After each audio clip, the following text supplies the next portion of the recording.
साथियों, Hariom ALP classes के इस डिजिटल प्लेटफॉर्म पर आप सभी का हार्दिक स्वागत एवं अभिनंदन है। देखिए, अभी अपना जो टॉपिक चल रहा है, सबसे इम्पोर्टेंट टॉपिक, बेसिक रूप से चाहे कहा जाए या परीक्षा की दृष्टि से कहा जाए, ई कॉमर्स। व्यक्ति इसी के अंदर आकर के भ्रमित हो जाता है कि इसे क्या समझा जाए या फिर इसकी परिभाषा क्या समझा जाए। तो देखिए, अपन बातचीत करते हैं ई कॉमर्स के प्रकार के बारे में। देखिए, वैसे तो इसके अंतर्गत ई कॉमर्स के प्रकार और ई कॉमर्स के अनुप्रयोग और ई कॉमर्स के वेबसाइट के प्रकार अनेक प्रकार से दिए हुए, लेकिन आज अपन अध्ययन करेंगे इसके अंतर्गत ई कॉमर्स के प्रकार। देखिए, क्या है ई कॉमर्स के प्रकार। ई कॉमर्स के प्रकार के अंदर सबसे पहले हम बातचीत करते हैं कि वैसे तो इसमें विक्रेता कौन है और क्रेता कौन है इसका पता नहीं चलता है, और कुछ मामलों में प्रक्रिया पूरी रूप से लागू नहीं होती है। परंतु मोटे तौर पर अगर देखा जाए तो ई कॉमर्स के कई आधारों के प्रकार बताए गए, जिसमें मुख्य रूप से मैं कुछ श्रेणियां लूंगा। तो इसमें क्या क्या कॉन्टेक्ट होता है, क्या क्या नहीं होता है कॉन्टेक्ट, उसके बारे में अपन बातचीत करते हैं। देखिए, जो व्यापार होता है उसके अंतर्गत दो इम्पोर्टेंट बातचीत होती है। एक तो होता है क्रेता और दूसरा होता है आपके विक्रेता, और इन दोनों के मध्य एक सामंजस्य स्थापित करता है, वो होता है आपके दलाल, मतलब जिसको कहते हैं अपन ब्रोकर। और अगर ये चाहे विक्रेता या क्रेता, तो इनका सबसे अच्छा संबंध होता है, वो होता है जहां से माल का उत्पादन हो रहा है वहां से अगर डायरेक्ट चले जाए,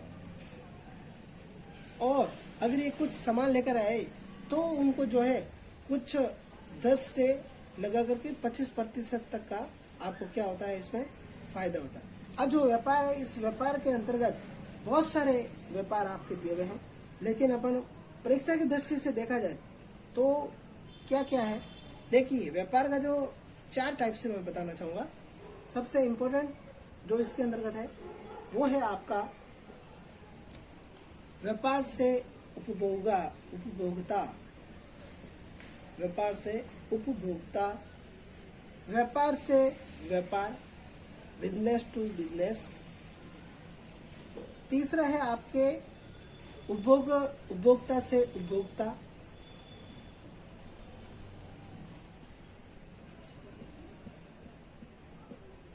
पहला हो गया आपके व्यापार से, दूसरा हो गया व्यापार से व्यापार, तीसरा हो गया आपके उपभोक्ता से उपभोक्ता, और चौथा हो गया आपके मोबाइल कॉमर्स। Mobile commerce. देखिए, जैसा कि नाम से प्रतीत होता है कि व्यापार से उपभोक्ता।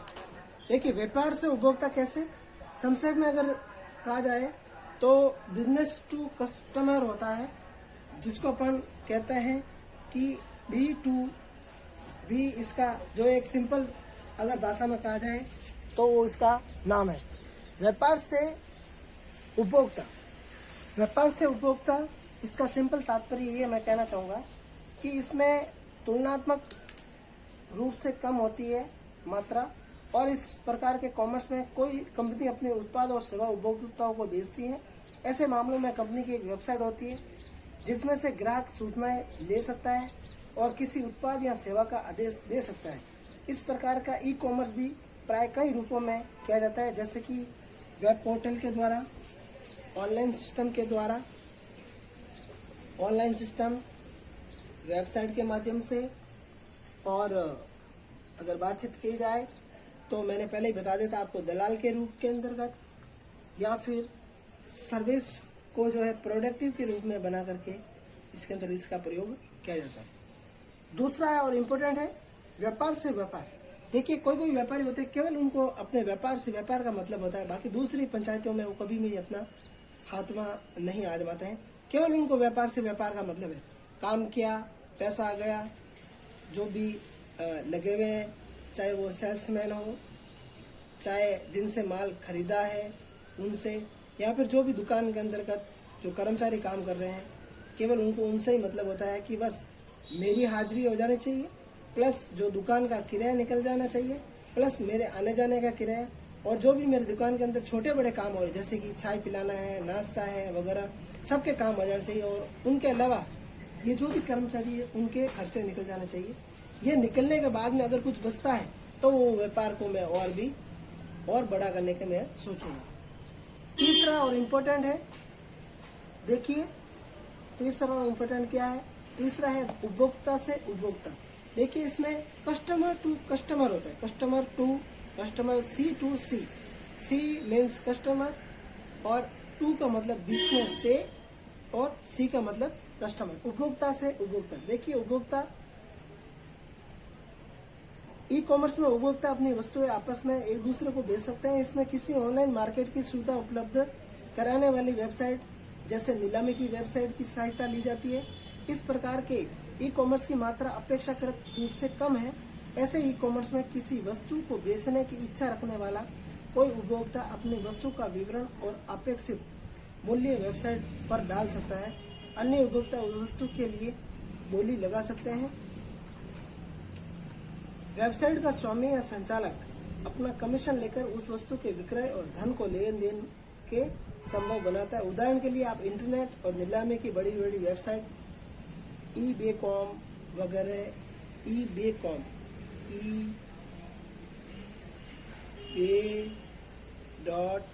eBay.com, ये सभी इसी के अंतर्गत सम्मिलित है।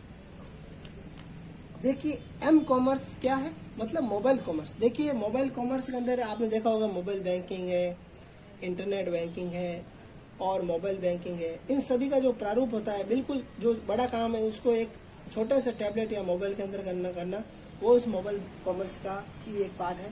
देखिए इसका एक संक्षेप रूप में अगर देखा जा सकता है तो एम कॉमर्स मतलब ई कॉमर्स इसका पूरा नाम है, मोबाइल कॉमर्स इसका पूरा नाम है। ई कॉमर्स को एम कॉमर्स को मोबाइल कॉमर्स भी कहा जा सकता है, एम कॉमर्स को मोबाइल कॉमर्स भी कहा जा सकता है। देखिए सबसे इम्पोर्टेंट इसके अंदर बात है कि एम कॉमर्स से हमारा तात्पर्य किसी बेतार अंकीय साधन जैसे मोबाइल फोन के माध्यम से, मतलब इसके अंदर कोई भी तार की जरूरत नहीं होती, केवल आपको एक रिचार्ज कराना है, उस डाटा के अंतर्गत काम में लेना है।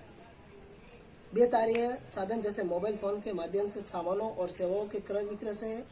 एक बार ऐसे साधन से संपर्क जुट जाने पर उपभोक्ता अपनी आवश्यकता की वस्तुओं का आदेश कर सकता है और कई प्रकार के लेन देन कर सकता है।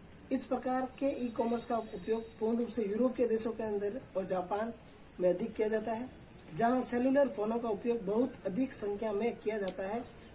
अब एम कॉमर्स का विकास अमेरिका में भी धीरे धीरे बढ़ रहा है और उसका कारण ये है कि सब व्यक्ति जो है एक दूसरे को देख करके प्रत्येक चीजों का प्रयोग करना सीखते हैं, जैसे चाहे वो मानव जाति हो, चाहे इंटरनेट का विकास हो, चाहे वेबसाइट का निर्माण हो, चाहे किसी भी प्रकार की जो है डिजिटल क्रांति हो, वो सब सारा का सारा जो है एक दूसरे की जो है कॉपी करते हैं और उनके जैसा जैसा कार्य करने की कोशिश करते हैं। उनका हुबरू कार्य नहीं करता है क्योंकि वो कॉपीराइट एक्ट के अंतर्गत आ जाता है, लेकिन इन सभी के जो कार्य है वो इसके अंदर ही निहित माने गए हैं।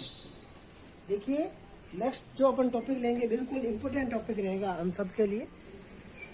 आज के लिए इतना ही, धन्यवाद।